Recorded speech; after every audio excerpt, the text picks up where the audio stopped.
अस्सलाम वालेकुम जी, कैसे हैं आप? उम्मीद है बहुत ज़्यादा अच्छे होंगे। मिक्स दाल की ये रेसिपी है। दाल मसूर और दाल मूंग को बनाएंगे हम।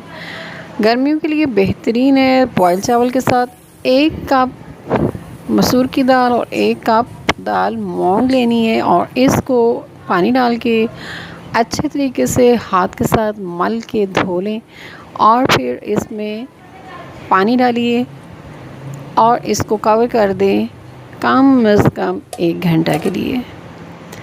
इसके बाद इसको धो के रख लें।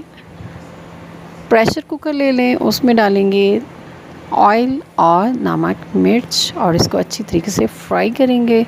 फ्राई करने के बाद इसको धुली हुई जो दाल है वो इसमें डालेंगे।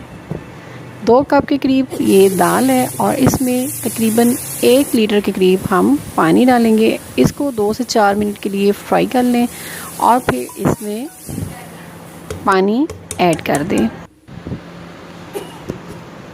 फ्राई हो चुकी है हमारी दाल। अब इसमें 1 लीटर के करीब पानी डाल देंगे और प्रेशर कुकर को बंद करके इस पर सीटी लगा दें। तकरीबन 4 मिनट आपने सीटी को बजने देना है और इसके बाद प्रेशर कुकर को खोलिए और ये देखिए दाल इस फॉर्म में हमारे सामने होगी। ये थोड़ी पतली पतली सी है तो इसको दोबारा हम पकाएंगे थोड़ी थिक करने के लिए और हमारे हिसाब के मुताबिक हो जाए। कुछ लोग दाल पतली खाते हैं और कुछ लोग थोड़ी थिक सी।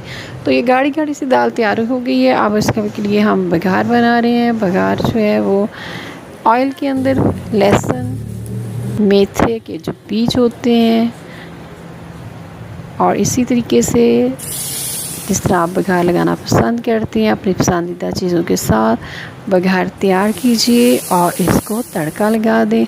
बहुत ही मज़ेदार और खुशबूदार दाल तैयार है। इसको आप चाहें तो बॉयल चावल के साथ खा सकते हैं, रोटी और पराठे के साथ भी इसका जायका बहुत मज़े का है।